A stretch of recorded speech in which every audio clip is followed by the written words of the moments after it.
नमस्कार दोस्तों, आप सभी का स्वागत है ऑप्ट्यूजर्स पे। तो आज हम लोग महत्वपूर्ण प्रश्नों को कवर करेंगे जो कि CUET MA economics entrance examination साथ साथ UP TGT PGT economics exams के लिए इम्पॉर्टेंट है। और आज का टॉपिक हमारा है नेशनल इनकम और आपके इंडियन इकोनॉमी के कुछ पार्ट से ये क्वेश्चन है। तो अब हम लोग टॉपिक वाइज क्वेश्चंस को कवर करने की कोशिश करेंगे जो कि आपके लिए हेल्पफुल रहे ये वीडियो। ठीक है, अगर वीडियो पसंद आएगा तो प्लीज़ शेयर लाइक करिएगा जिससे कि हमें लगातार वीडियो बनाने की प्रेरणा मिलती रहे। तो स्टार्ट करते हैं प्रश्न से। The concept of 5 year plan in the constitution of India is borrowed from. हमने जो है कॉन्स्टिट्यूशन यानी संविधान में जो 5 ईयर प्लान का कंसेप्ट है वो कहाँ से बोरो किया है। तो यहाँ पर पहला ही ऑप्शन आपको दिख रहा है रशिया।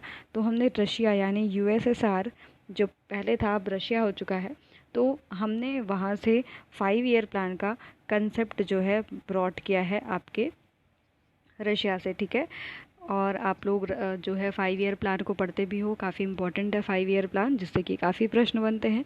तो फर्स्ट 5 ईयर प्लान कब आया था, काफ़ी इंपॉर्टेंट है। फर्स्ट 5 ईयर प्लान जो आपका स्टार्ट हुआ है 1951 में स्टार्ट हुआ है और ये आपका 1956 टू आपका चलता है। ठीक है, और फर्स्ट 5 ईयर प्लान हम लोग जो है आफ्टर, याद रखिएगा कि इंडिपेंडेंस इम्प्लीमेंट करते हैं 1951 में, जो कि आपके हैरोल्ड डोमर मॉडल पे आधारित ये प्लान था। ठीक है, और काफ़ी इम्पोर्टेंट ये आपका प्लान रहा है बिकॉज़ हमने इस प्लान के अंतर्गत फोकस किया था अपने एग्रीकल्चर सेक्टर को जो है बढ़ावा देने के लिए, है ना। तो इसी वजह से ये आपका फर्स्ट 5 ईयर प्लान इम्पॉर्टेंट था। ऐसे ही सेकेंड 5 ईयर प्लान पढ़ते हो आप लोग। तो सेकेंड 5 ईयर प्लान कब से कब तक चलता है, 1956 टू 1961। तो ये जो 5 ईयर प्लान था इस पे बेसिकली ये आपका महलनोबिस प्लान मॉडल पे बेस्ड था। ठीक है, ये वाला आपका जो है फर्स्ट 5 ईयर प्लान जो है हैरोल्ड डोमर मॉडल पे आधारित था। ठीक है, हैरोल्ड डोमर मॉडल पे आधारित था, जबकि सेकेंड 5 ईयर प्लान जो था वो महलनोबिस के मॉडल पे आधारित था।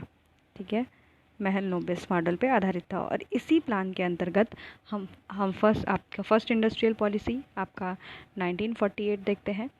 उसके बाद जो है हमारी सेकंड इंडस्ट्रियल पॉलिसी यही यहाँ पर आती है जिसपे कि हम हैवी इंडस्ट्रीज़ पे फोकस करते हैं। आपके सेकंड 5 जो आपका इंडस्ट्रियल प्लान आया था वो 1956 में आया था।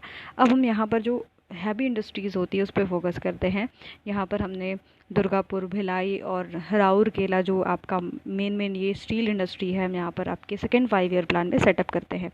तो आपको याद होना चाहिए कि जो आपका सेकेंड 5 ईयर प्लान में भिलाई जो कि कहाँ है आपके, ठीक है, भिलाई जो है छत्तीसगढ़ में है। ओके, भिलाई छत्तीसगढ़ में है। ठीक है, छत्तीसगढ़। ओके, यहाँ पर भिलाई छत्तीसगढ़ में बेसिकली ये जो 5 ईयर प्लान मतलब आपका इंडस्ट्री सेटअप हुआ था वो किसके मदद से हुआ था, तो याद रखिएगा USSR यानी हम रशिया के मदद से इसको हमने जो है आपका स्टैब्लिश किया था, आपके भिलाई का स्टील प्लांट। ठीक है, जो कि छत्तीसगढ़ में है, इम्पॉर्टेंट है। नेक्स्ट हमारा है, हमने दुर्गापुर आपने सुना होगा। दुर्गापुर जो स्टील प्लांट था वो कहाँ है आपके, वेस्ट बंगाल। ठीक है, वेस्ट बंगाल इसका हमने, ठीक है, वेस्ट बंगाल इसका हमने स्टैब्लिशमेंट किया किसके हेल्प से, UK है ना, यूनाइटेड किंगडम के हेल्प से किया था सेकेंड 5 ईयर प्लान में। फिर नेक्स्ट आपका जो एक और राउरकेला था जो कि उड़ीसा में है। ठीक है, राउरकेला जो कि आपका उड़ीसा में है। ठीक है, उड़ीसा में इसका हमने इस्टेब्लिशमेंट किया था with the help of Germany. ठीक है, ये सब याद रखिएगा पॉइंट, आपके पेपर में आ सकता है। तो यहाँ पर हमने सेकेंड 5 ईयर प्लान पे इस पे एम्फेसिस किया। अब इसके बाद वाला जो प्लान था जो कि 61 टू 66 चला था, काफ़ी फेल प्लान था। उसमें हम लोग self reliant and self generating economy पे फोकस करते। कभी कभी पूछता है कि कौन से वाले प्लान में हमने self reliant and self generating economy पे फोकस किया। तो याद रखिएगा कि जो आपका थर्ड 5 ईयर प्लान था 1961 टू 66 चला है। ठीक है, 1966 चला है। इस प्लान में हम लोग सेल्फ रिलायंट, ठीक है, सेल्फ रिलायंट और याद रखिएगा कि सेल्फ जनरेटिंग इकोनॉमी पे फोकस करते हैं, सेल्फ जनरेटिंग, ठीक है, इकोनॉमी पे फोकस करते हैं। क्लियर। और याद रखिएगा कि ये फ्लॉप था हमारा क्योंकि हमने इस समय जो है इंडो चाइना वॉर है ना, और हमारे यहाँ पर काफ़ी ज़्यादा इस समय मतलब से बहुत सीवियर ड्रॉट भी हो गया था। ठीक है, इंडो पाक वार आप देखते हैं 1965 में। तो ये वाला जो प्लान था हमारा फ्लॉप हो गया। ठीक है, पर हमने जो फोकस ज़्यादा किया इस वाले प्लान में वो भी हमने एग्रीकल्चर पे ही फोकस किया आफ्टर सेकेंड 5 ईयर प्लान के बाद। तो ये भी आपके जो एम्फेसिस करता है वो किस पे फोकस करता है, तो याद रखिएगा कि किस पे फोकस किया, आपके एग्रीकल्चर पे ही फोकस करता है। और भी ऐसे बहुत सारे प्लान हैं, चलिए आगे क्वेश्चंस में जैसे जैसे आएंगे हम उस पर डिस्कस करते चलेंगे। तो याद रखिएगा कि जो 5 ईयर प्लान का कंसेप्ट है हमने यूएसएसआर यानी रशिया से लिया है। ठीक है, नेक्स्ट क्वेश्चन देख लेते हैं। ठीक है, okay, which of the following organisation calculate gross domestic product. कौन सा ऑर्गेनाइजेशन जो है ग्रॉस डोमेस्टिक प्रोडक्ट को जो है कैलकुलेट करता है। तो पहला आपका है नेशनल स्टैटिकल ऑफिस, दूसरा आपका ministry of commerce and industry, चौथा है आपका option Indian statistical of institution, या फिर आपका रिजर्व बैंक ऑफ इंडिया। तो याद रखिएगा कि एनएसओ, ठीक है, नेशनल स्टैटिकल ऑफिस के द्वारा जो है जीडीपी जो है आपका काउंट किया जाता है, यानी जो फाइनल गुड्स एंड सर्विसेज आपके इकोनॉमी में प्रोड्यूस हुए हैं विद इन अ ईयर, ठीक है, उसको हम लोग क्या बोलते हैं, जीडीपी यानी ग्रॉस डोमेस्टिक प्रोडक्ट बोलते हैं। तो इसको कैलकुलेट कौन करता है, कैलकुलेट कौन करता है, एनएसओ यानी आपका नेशनल स्टैटिकल ऑफिस के द्वारा इसको जो है कैलकुलेट किया जाता है आपके जीडीपी को। Very important question. और आप सभी को पता होना चाहिए कि जो आपका एनएसएसओ है और सीएसओ आपको पता है क्या है, सेंट्रल स्टैटिकल ऑफिस। ठीक है, ये दोनों को क्या कर दिया गया, मर्ज करके अब एक नेशनल स्टैटिकल ऑफिस को बना दिया गया है। ठीक है, लिख लीजिएगा कि सीएसओ यानी आपका सेंट्रल स्टैटिकल ऑफिस, ठीक है, सेंट्रल स्टैटिकल ऑफिस को क्या कर दिया गया है, आपके मर्ज कर दिया गया है किसके साथ, आपके एनएसएसओ, उसके साथ मर्ज करके इसको क्या बना दिया गया, एनएसओ। ठीक है, ये बना दिया गया है, यानी ये कैबिनेट जो आपका है इसने इसको अप्रूव कर दिया है। क्लियर। तो यहाँ पर जो जीडीपी है उसको कौन कैलकुलेट करता है, आपका एनएसओ। ठीक है, नेक्स्ट हमारा है जीडीपी ऑफ अ कंट्री। कैसे हम बताएंगे कि जीडीपी ऑफ द कंट्री क्या है। ठीक है, तो पहला है total value of tradable goods and produce in the country, no in a year, ये नहीं होगा। Value of monetary and non monetary goods services within a country, नहीं। The value of economic transaction done within a country within a year and none of the above. तो यहाँ पर जो option correct हो जाएगा वो none of the above. GDP क्या होता है, the final value of goods and services produced with in the country, ठीक है, and with in a particular year, वो हमारा क्या होता है, जीडीपी। तो यहाँ पर जो ऑप्शन करेक्ट होगा वो कौन सा वाला हो जाएगा, आपका डी वाला। ठीक है, यहाँ पर डी वाला जो है आपका करेक्ट हो जाएगा। क्लियर रखिएगा, क्योंकि जो आपका नेशनल इनकम होता है, ठीक है, राष्ट्रीय आय, आप जानते होंगे ना कि ग्रॉस डोमेस्टिक प्रोडक्ट से आप बताते हो ना कि आपका नेशनल इनकम क्या है, जीडीपी।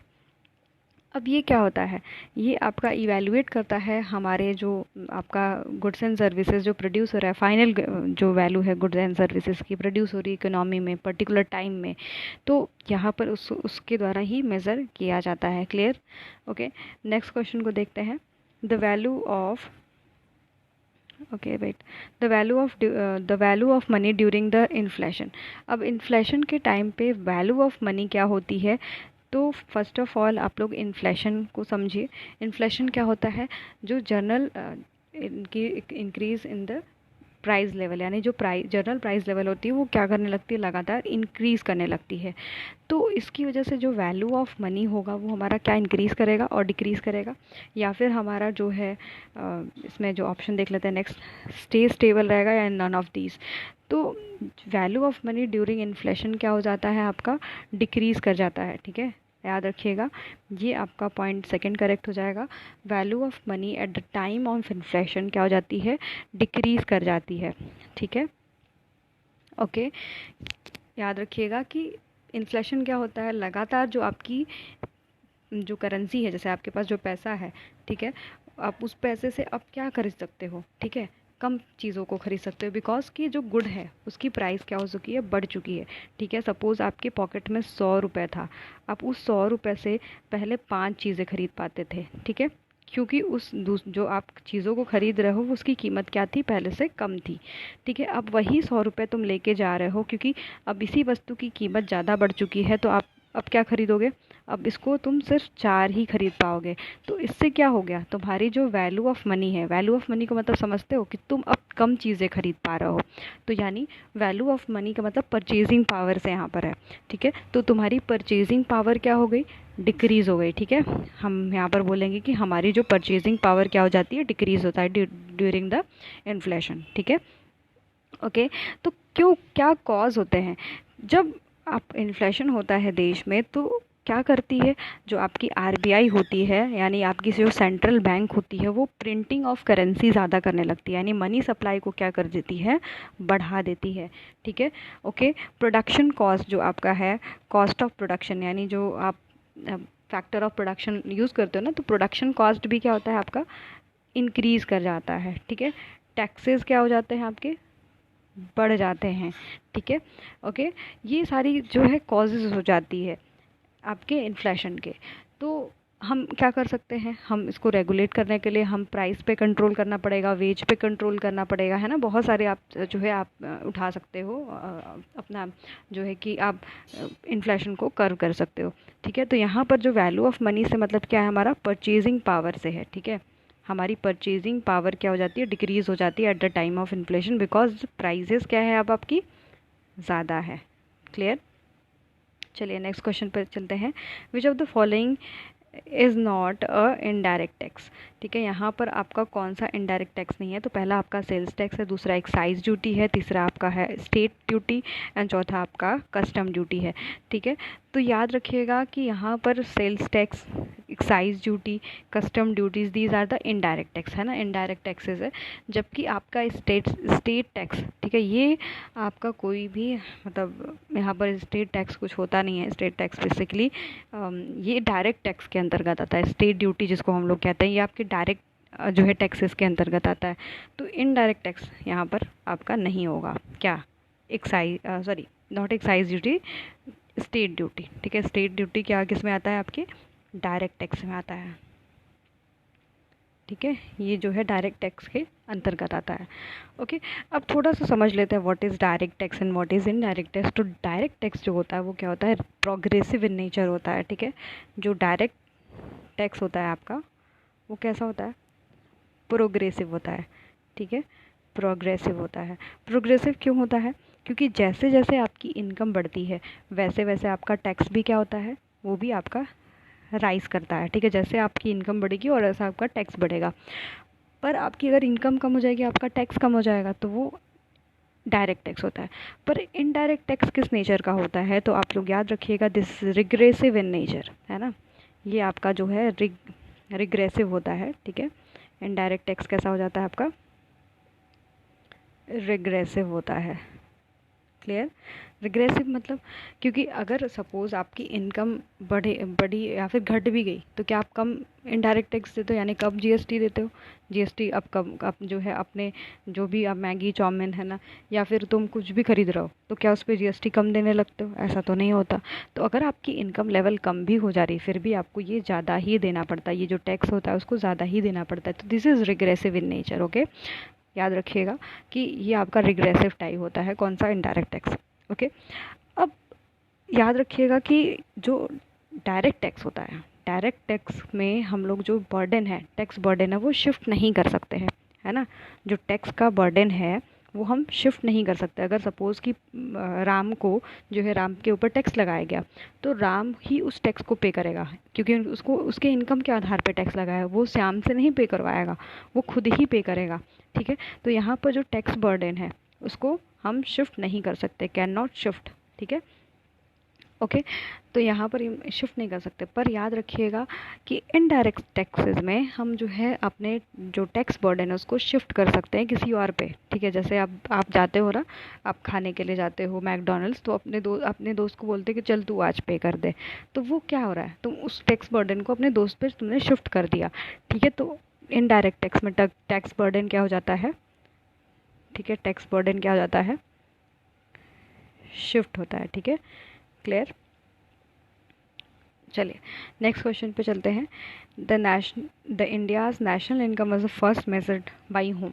किसके द्वारा पहली बार भारत में जो है आपका, याद रखिएगा कि नेशनल इनकम को मेज़र किया गया है। तो बहुत इंपॉर्टेंट है क्वेश्चन, इजी भी है। पहला है आपका विलियम डिगबोई, दादा भाई नौरोजी, पीसी महलनोबिस या BKRB राव। तो यहाँ पर याद रखिएगा कि पहली बार जो है दादा भाई नौरोजी के द्वारा जो है आपके नेशनल इनकम को फर्स्ट टाइम मेज़र किया गया था। Very important. अच्छा चलिए ठीक है, एक यहाँ पर एक और कंसेप्ट को क्लियर कर लेते हैं कि जैसे आप इनडायरेक्ट टैक्सेस को देखते हो, जीएसटी का कंसेप्ट आया, जीएसटी को भी थोड़ा सा क्लियर भी कर लेते हैं कि जीएसटी क्या है। जीएसटी जो है आपका एक तरीके से गुड्स एंड सर्विस टैक्स होता है। दिस इज़ इनडायरेक्ट टैक्स, ठीक है, ये आपका इनडायरेक्ट टैक्स है। और याद रखिएगा ये पार्लियामेंट के द्वारा एक्ट पास किया गया था 29 मार्च, ठीक है, 29 मार्च 2017 को, ठीक है, okay. And it is levied on the supply of goods and services, goods and service के द्वारा लगाया जाएगा। तो 2017 में जो है ये आपका पास किया गया है पार्लियामेंट के द्वारा, ये एक्ट बना है। क्लियर? तो ये दिस इज़ इनडायरेक्ट टैक्स। अब आते हैं अपने क्वेश्चन पे कि जो है नेशनल इनकम को फर्स्ट टाइम कौन जो है मेज़र करता है फर्स्ट टाइम। तो यहाँ पर याद रखिएगा कि दादा भाई नौरोजी के द्वारा जो है किया जाता है आपका नेशनल इनकम को एस्टिमेट, ठीक है। और इनको हम लोग grand old man of India भी कहते हैं, ठीक है। This is known, he is also known as, he was also known as grand old man of India, ठीक है, ओल्ड मैन ऑफ इंडिया, ठीक है। भारत के जो है grand old man of India भी इनको हम लोग कहते हैं, ठीक है। और पहली बार जो है नेशनल इनकम को इन्होंने एस्टिमेट किया था कब? आपके 1876 में, ठीक है। He prepared first estimate of national income in 1876 में, ठीक है। और याद रखिएगा कि काफ़ी इम्पोर्टेंट है। और आजकल जो है आपके पेपर में काफ़ी ज़्यादा जो है BKRB राव के द्वारा पूछा जाता है। तो ये कौन है, ठीक है, BKRB राव ये कौन है? तो first person to adopt scientific procedure to establish, जो आपका एस्टिमेट किया इन्होंने नेशनल इनकम को फर्स्ट टाइम, तो आपके 1931 में first time scientific method use करके करते हैं, ठीक है। ही यूज्ड साइंटिफिक प्रोसीजर, ठीक है, साइंटिफिक प्रोसीजर को इन्होंने यूज़ किया। क्लियर? लिख लीजिएगा आगे, साइंटिफिक प्रोसीजर को यूज़ किया। और इन्होंने नेशनल इनकम को आगे फर्दर 2 पार्ट्स में आपके डिवाइड किया है BKRB राव ने। और इन्होंने जो है प्रोडक्ट मेथड का यूज़ किया है कैलकुलेट नेशनल इनकम को करने के लिए, ठीक है। कई मेथड्स होते हैं ना, तो इन्होंने जो है कौन सा मेथड यूज़ किया? आपके जो है प्रोडक्ट मेथड को यूज़ किया BKRB राव, और साइंटिफिक प्रोसीजर को इस्तेमाल किया इन्होंने, ठीक है, प्रोडक्ट मेथड को यूज़ किया। क्लियर? और जो है first official attempt PC Mahalanobis के द्वारा किया गया है आपका। याद रखिएगा कि पीसी महलनोबिस ने ऑफिशियली फ़र्स्ट टाइम अटेम्प्ट किया था, ठीक है, आपके नेशनल इनकम को मेड करने का। और जो कमिटी फॉर्म हुई थी नेशनल इनकम कमिटी फॉर 1949 में, तो उसके भी चेयरपर्सन आपके कौन थे? याद रखिएगा कि आपके पीसी महलनोबिस ही थे, क्योंकि आपका सेकंड मॉडल जो है पीसी महलनोबिस पर आधारित था। जो फर्स्ट इंडियन इनकम कमेटी जो बनती है, नेशनल इनकम कमेटी बनती है, उसके भी चेयरपर्सन आपके पीसी महलनोबिस रहते हैं। 1949 में ये जो है कमेटी बनती है। और इसी कमेटी में आपके कौन कौन रहते हैं? तो याद रखिएगा कि पीसी महलनोबिस तो आपके चेयरपर्सन थे, और दादा जो है गडगिल थे, और आपका BKRB राव भी इस कमेटी के अंतर्गत थे। कौन सी कमेटी थी ये? नेशनल इनकम कमेटी, ठीक है, नेशनल इनकम कमेटी, ठीक है, काफ़ी इम्पोर्टेंट है, आप लोग इस पॉइंट को याद रखिएगा, ठीक है। और अपनी फ़र्स्ट रिपोर्ट जो अभी आपकी नेशनल इनकम कमेटी बनी थी, वो 1951 में इन्होंने अपना फर्स्ट रिपोर्ट जो है सौंपा था, ठीक है। और यहीं से एक पॉइंट और बन जाता है कि जो सेंट्रल स्टैटिकल ऑफिस अब आपके NSSO के साथ मर्ज करके उसको नेशनल स्टैटिक ऑफिस बना दिया गया, उसकी इस्टेब्लिशमेंट कब होती है? तो 1955 में इसकी इस्टेब्लिशमेंट होती है। क्लियर? चलिए अब यहाँ से कुछ पॉइंट्स आपको हेल्प करेंगे शायद आपके एग्ज़ाम के लिए। What is meant by national income? क्या मतलब है आपके राष्ट्रीय आय का, ठीक है। तो पहला ऑप्शन है आपका income of government, budget of government, sum total of factor income, या फिर आपका profit of public sector unit. तो याद रखिएगा सम टोटल फैक्टर इनकम जो हमारा क्या कहलाता है, नेशनल इनकम कहलाता है, ठीक है। यानी हम सारे फैक्टर इनकम को जोड़ देते हैं तो हमें उसको क्या कहते हैं, नेशनल इनकम में हम उसको ऐड करते हैं। जैसे आपका लैंड, लेबर, कैपिटल, ऑर्गेनाइजेशन की जो एबिलिटी है, जैसे रेंट, वेज, इंटरेस्ट, प्रॉफिट, ये सारी चीज़ें आपकी क्या होती है, नेशनल इनकम में इंक्लूड की जाती है, ठीक है। याद रखिएगा कि रेंट, क्योंकि लैंड पे हमें क्या मिलता है, रेंट। फिर जो है आपके लेबर को क्या मिलती है, वेज मिलती है, ठीक है। इंटरेस्ट, प्रॉफिट, ये सारी चीज़ें आपके नेशनल इनकम में ऐड होती हैं। और याद रखिएगा कि नेशनल इनकम को जो है 3 मेथड से हम मेज़र करते हैं। एक आपका होता है, काफ़ी इंपॉर्टेंट पॉइंट है ये, 3 मेथड से हम इसको मेजर कैलकुलेट करते हैं। पहला मेथड है इनकम मेथड, ठीक है, income method.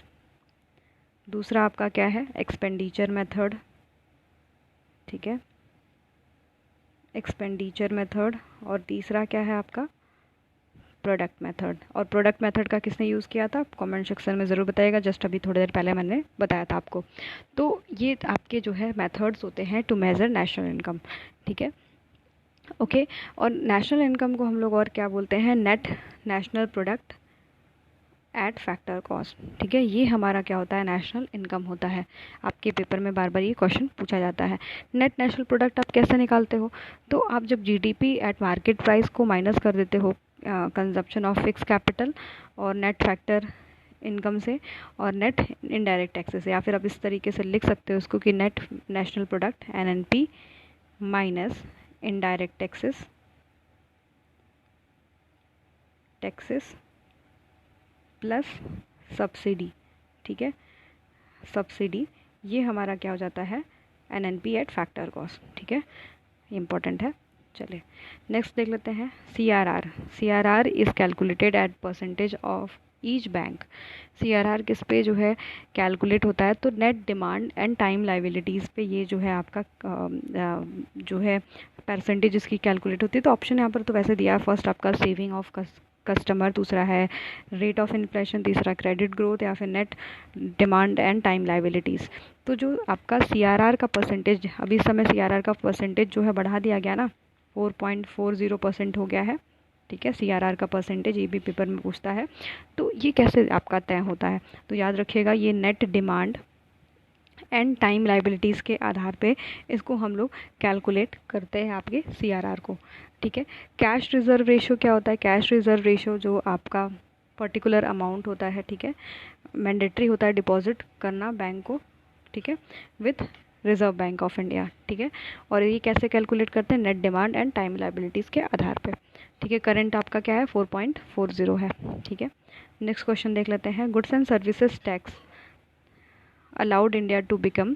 Goods and services tax क्या करता है, आपको क्या अलाउ करता है, तो यहाँ पर east and west market, common market, या set of separate market and south and north market.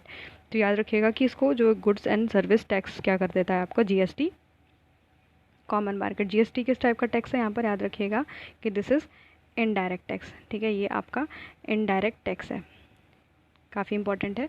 और कब लागू हुआ था, 2017 में, ठीक है।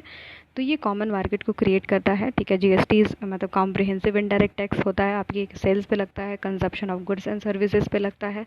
अब स्ट्रक्चर की बात कर लेते हैं अगर हम जीएसटी की, तो जीएसटी का जो स्ट्रक्चर है वो आपका क्या है, 5%, ठीक है, 12%, 18%, 18%, और फिर आपका 28%, ठीक है। और याद रखिएगा कि 3 टाइप ऑफ टैक्सेस होते हैं आपके, जीएसटीज़ होती है, एक सेंट्रल सीजीएसटी होती है, सीजीएसटी का मतलब सेंट्रल जीएसटी, ठीक है। और आपका एक होता है स्टेट जीएसटी, ओके, जिसको हम लोग यूनियन जीएसटी भी बोलते हैं, और इंटीग्रेटेड जीएसटी भी होती है, एक आईजीएसटी होता है, मतलब दोनों स्टेट और सेंट्रल को मिला के। तो 3 तरीके की आपकी जीएसटी होती है। और इसका मोटो क्या है, मोटो यही है कि one nation one tax and one market, ठीक है, वन नेशन वन टैक्स और वन मार्केट क्रिएट करना, ठीक है, वन मार्केट, ठीक है, ये इसका जो है मोटो रहा है, क्लियर।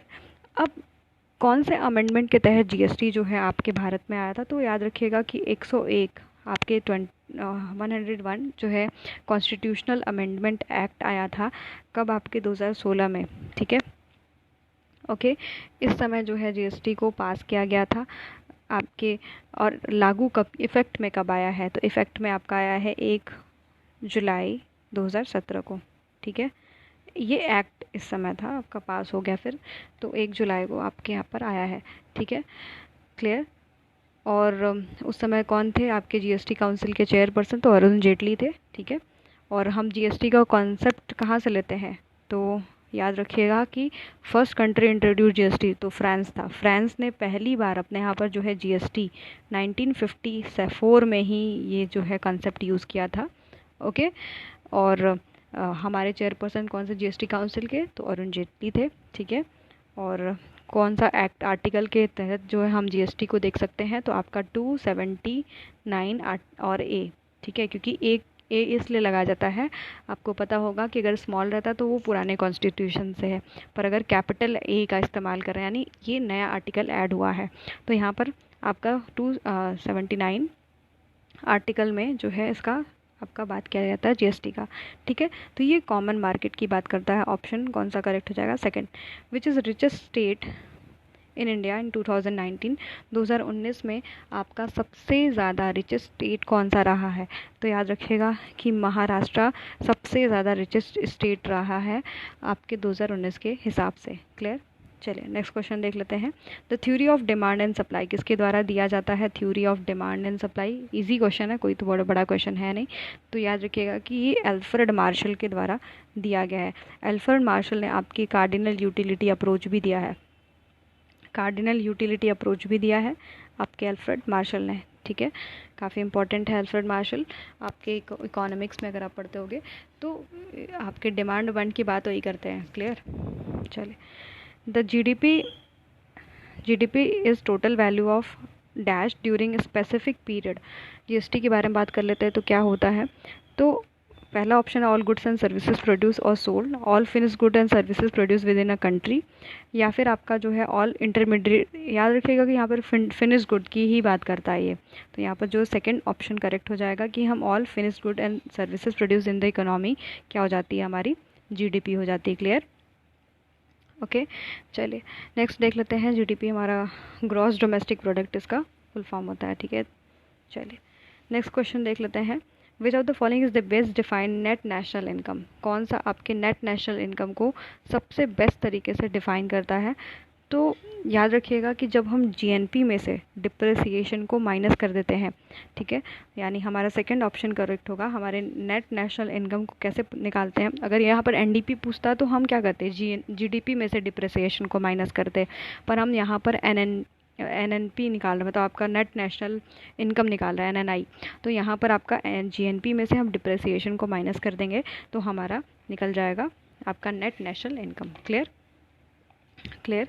अगर यहीं पर आपका एनडीपी निकालना होता तो एनडीपी निकालने के नेट डोमेस्टिक, ठीक है, नेट डोमेस्टिक इनकम अगर निकालना होता तो हम जीडीपी से फिर निकालते हैं, जीडीपी माइनस डिप्रिसिएशन करते हैं। ठीक है, क्लियर। चलिए नेक्स्ट क्वेश्चन देखते हैं। The largest share of gross domestic product in India comes from? कहाँ से आता है? पहला है आपका एग्रीकल्चर एंड अलाइड सेक्टर, दूसरा आपका manufacturing and construction and electricity sector, तीसरा आपका सर्विस सेक्टर एंड चौथा आपका डिफेंस एंड पब्लिक एडमिनिस्ट्रेशन। तो सबसे ज़्यादा जो आपका जीडीपी कलेक्ट होता है आपके मतलब जीडीपी में पार्ट होता है तो आपके सर्विस सेक्टर का। ठीक है, अब इस समय सर्विस सेक्टर है, पहले आपका क्या था? आपका मतलब eight the time of independence जब हम लोग आज़ाद हुए थे उस समय तो आपके एग्रीकल्चर था, पर अब 60% जो है जीडीपी का किसका हिस्सा है? आपके, याद रखिएगा कि सर्विस सेक्टर का है। सर्विस सेक्टर में क्या आता है? जैसे आपका ट्रेड, होटल, रेस्टोरेंट, ट्रांसपोर्ट, है ना, ये सारी चीज़ें आपकी आ जाती हैं। चलिए नेक्स्ट क्वेश्चन देख लेते हैं। The agency estimating national income is? कौन सी एजेंसी जो है आपकी नेशनल इनकम को एस्टिमेट करती है? तो यहाँ पर हो जाएगा सेंट्रल स्टैटिकल ऑफिस, जो कि आपके नेशनल इनकम को एस्टिमेट करती है। और 3 मेथड्स होते हैं ना आपके नेशनल इनकम को मेज़र करने के, आपको सभी को पता होना चाहिए कौन कौन सा है। तो यहाँ पर आपका प्रोडक्ट मेथड, ठीक है, मैंने बताया भी था प्रोडक्ट मेथड, आप रिपीट कर लो, अच्छा रिवाइज हो जाएगा।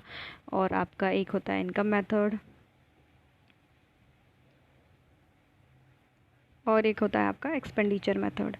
ठीक है, ये these are the 3 methods to measure national income. ठीक है, एक्सपेंडिचर मेथड। तो ये 3 मेथड्स होते हैं, और कौन करता है इसको, तो याद रखिएगा CSO। अब CSO कंबाइंड हो गया NSSO से, और अब क्या बन गया, NSO बन गया है ना। NSO मतलब नेशनल स्टैटिकल ऑफिस। ठीक है, CSO का सेटअप कब हुआ था, तो 1949 में। ठीक है, सेटअप जो है 1949 में हुआ है। क्लियर, इम्पोर्टेंट है। चलिए,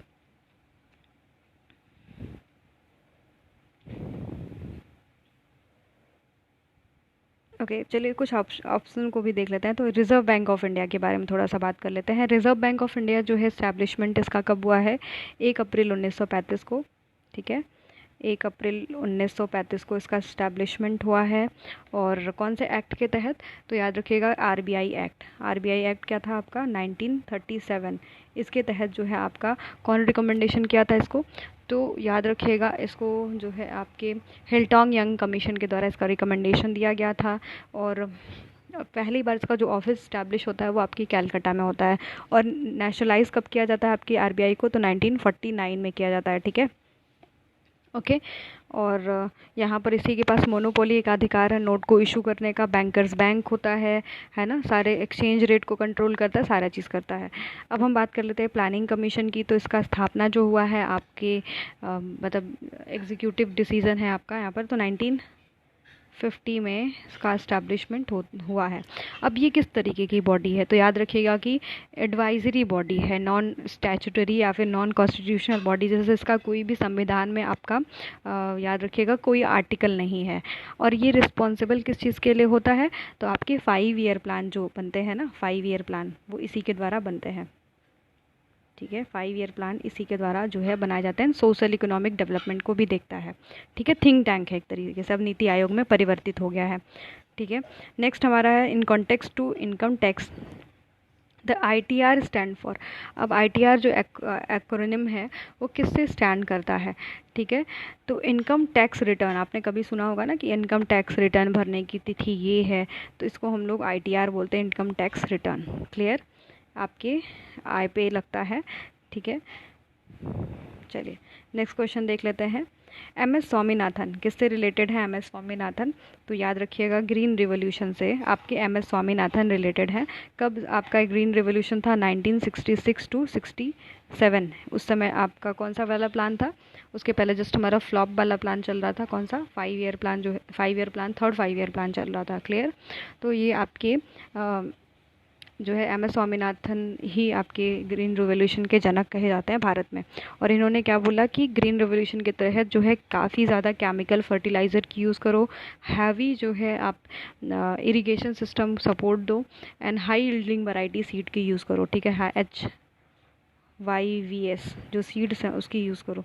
तो यहाँ पर आपका फर्टिलाइज़र भी यूज़ ज़्यादा करना है और काफ़ी ज़्यादा आपको पानी भी देना होगा। तो ये सारी चीज़ें हैं। वाइट रिवॉल्यूशन किससे आपसे रिलेटेड है, तो याद रखिएगा कि मिल्क से। ठीक है, येलो रिवॉल्यूशन किससे आधारित है, तो ऑयल के प्रोडक्शन से। ठीक है, ऑयल के प्रोडक्शन से आपका आधारित है आपका येलो रिवॉल्यूशन। ठीक है, ये सारी चीज़ें हैं। नेक्स्ट हमारा है विच of the following is the list of Maharatna central public sector enterprises. तो यहाँ पर कौन सा आपका महारत्न पब्लिक सेक्टर इंटरप्राइजेस है, तो उसको देख लेते हैं। और काफ़ी इंपॉर्टेंट क्वेश्चन आपके लिए if you are preparing for CUET, है ना। तो यहाँ पर याद रखिएगा कि महारत्न की बात कर लेते हैं, तो कोल इंडिया लिमिटेड जो है आपके महारत्न में आता है, यानी ऑप्शन जो करेक्ट हो जाएगा वो 4th वाला हो जाएगा। ठीक है, नेक्स्ट हमारा है विच of the following is the Maharatna PSU। कौन सा आपका महारत्न PSU, तो भेल है, BCCL है, या फिर HAL है, या फिर BSNL है। तो महारत्न जो आपकी कंपनीज होती हैं, क्योंकि आपको नवरत्न पढ़ा होगा तो आपको महारत्न पता होना चाहिए ना, तो यहाँ पर भेल जो है आपके महारत्न में आ जाता है। ठीक है, नेक्स्ट हमारा है तो फर्स्ट इंडस्ट्रियल पॉलिसी रिजोल्यूशन कब आपका दिया गया है, तो 1948 में। फिर 1956 में आपका सेकेंड इंडस्ट्रियल पॉलिसी रेजोल्यूशन आता है। क्लियर, चलिए नेक्स्ट हमारा है ये क्वेश्चन इतना इम्पोर्टेंट नहीं है। चलिए, नेशनल इनकम, नेशनल इनकम को हम क्या कहते हैं? तो याद रखिएगा, net national product at factor wise, है ना, काफ़ी इंपॉर्टेंट है। Net national product at factor cost को हम लोग क्या कहते हैं? आपके नेशनल इनकम कहते हैं, ठीक है। याद रखिएगा कि नेशनल इनकम को हम क्या कहते हैं? Net national product at factor cost, इसको लिख लीजिएगा, ठीक है। नेक्स्ट क्वेश्चन देख लेते हैं कि the concept of vicious circle of poverty किसके द्वारा दिया गया है? तो यहाँ पर आपके जो है नरकसे के द्वारा जो है वीसस सर्कल ऑफ पॉवर्टी का कंसेप्ट दिया गया है। यानी इसमें ये कहते हैं कि low level of income leads to low level of saving and फिर लो लेवल ऑफ इन्वेस्टमेंट होता है, जिसकी वजह से आपकी प्रोडक्टिविटी कम हो जाती है। यानी आपका पहली बात तो इनकम कम होगा, ठीक है। फिर उसकी वजह से आपका सेविंग कम होगा, जब सेविंग कम होगी तो आपका इन्वेस्टमेंट कम होगा, इन्वेस्टमेंट कम होगी तो प्रोडक्टिविटी गिरेगी, ठीक है। फिर आपका इनकम कम हो जाएगा। तो ये जो है आपके किसके द्वारा बताया गया है? आपके स्पेशली नरकसे के द्वारा कहा गया है कि वीसस सर्कल ऑफ पॉवर्टी क्या होती है। क्लोज्ड इकोनॉमी की बात कर लेते हैं। तो क्लोज्ड इकोनॉमी में क्या होता है बेसिकली? तो हाँ, closed economy in the economy is, तो आपका क्या होगा? Money supply is full control. दूसरा आपका डिफिसिट फाइनेंसिंग, या फिर only export tax place, neither export nor import tax place. तो यहाँ पर क्या हो जाएगा? ना ही आपका एक्सपोर्ट होता है ना ही इम्पोर्ट होता है आपके, स्पेशली जब आपका क्लोज्ड इकोनॉमी होता है। अब इंडिया की इकोनॉमी कैसी है? हमारी ओपन इकोनॉमी है, ठीक है। Government policy make India aim at, क्या करने के लिए बोलता है? तो आपका रिमूव ब्यूरोक्रेटिक स्लॉथ, या फिर एलिमेंट ऑफ रेड टैपिज्म, या फिर reduction of cost of manufacturing, या फिर नन ऑफ द एबव। तो government policy make India aim क्या करना है उसको? याद रखना कि नन ऑफ द एबव, ठीक है। कोई भी नहीं होगा इसमें से, ये कोई भी गवर्नमेंट की पॉलिसी नहीं होती है आपके इंडिया को अच्छा बनाने के लिए। फर्स्ट स्टील प्लांट जो है कहाँ पर आपके सेटअप हुआ था? तो अगर फर्स्ट स्टील प्लांट की बात करेंगे तो ये हमारा सेटअप हुआ था, याद रखिएगा, जमशेदपुर में फर्स्ट जो है स्टील प्लांट का सेटअप हुआ है। फिर बाद में आपके 5 ईयर प्लान के तहत जो है हम देखते हैं सेकेंड 5 ईयर प्लान में हमारा जो स्टैब्लिशमेंट होता है भिलाई का, फिर आपके दुर्गापुर, है ना, ये सारे स्टील प्लांट का स्टैब्लिशमेंट होता है। तो पहला जो आपका स्टील प्लांट था वो कहाँ था? जमशेदपुर में, ठीक है। और जमशेदजी टाटा के द्वारा ये किया जाता है। और कौन से ईयर में? तो 1907 के सन में ये किया जाता है, ठीक है। नेक्स्ट देख लेते हैं question. Okay, which out of following set of industries is not part of 8 core industry in India? कौन सा वाला आपका यहाँ पर 8 कोर इंडस्ट्री में नहीं आता है, ठीक है। काफ़ी इंपॉर्टेंट क्वेश्चन है ये भी, अगर आपकी इंडस्ट्रियल पॉलिसी आपके सिलेबस में है तो, क्योंकि ये भी आपके पेपर में क्वेश्चन बहुत पूछा जाता है कि कौन सी बेसिक आपकी कोर इंडस्ट्री होती है, ठीक है। तो पहला ऑप्शन आपका coal, crude oil and natural gas. दूसरा आपका है स्टील, सीमेंट एंड इलेक्ट्रिसिटी। तीसरा आपका है coal, natural gas and refinery product. And चौथा आपका है माइनिंग, मेटलर्जिकल ऑपरेशन एंड आपका पैरासूटिकल्स।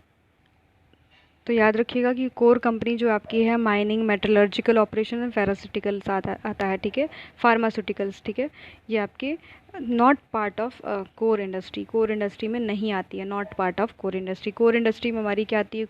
कोल, क्रूड ऑयल, है ना, natural gas, steel, cement, electricity, है ना, ये सारी चीज़ें आपकी आती हैं, ठीक है।